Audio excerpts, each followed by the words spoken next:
छत्रपती संभाजीनगर, कोल्हापूर, नाशिक गेल्या आठवड्यात अवकाळी पावसानं या ठिकाणी दाणादाण उडवलेली आहे। सोमवारी राज्यातील अनेक भागांमध्ये पुन्हा अवकाळी पाऊस झाला। विशेष म्हणजे मराठवाड्याला अवकाळी पावसाचा मोठा फटका बसलाय।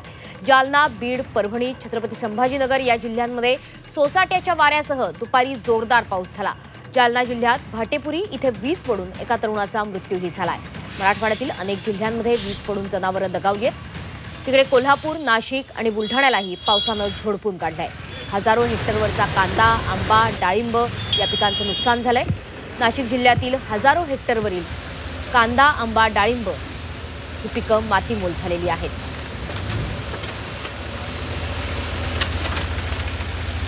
तर आज नेमका कुठे कुठे पावसाचा अलर्ट देण्यात आलेला आहे बघूयात।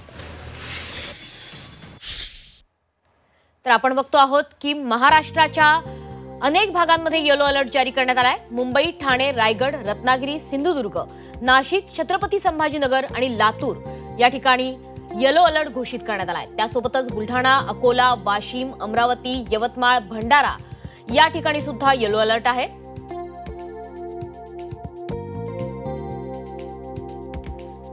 तर अनेक भागांमध्ये ऑरेंज अलर्ट सुद्धा जारी करण्यात आलाय। यामध्ये अहिल्यानगर, सातारा, सोलापूर, बीड, पुणे, सांगली, कोल्हापूर आणि धाराशिव या ठिकाणी पावसाचा ऑरेंज अलर्ट जारी करण्यात आलाय।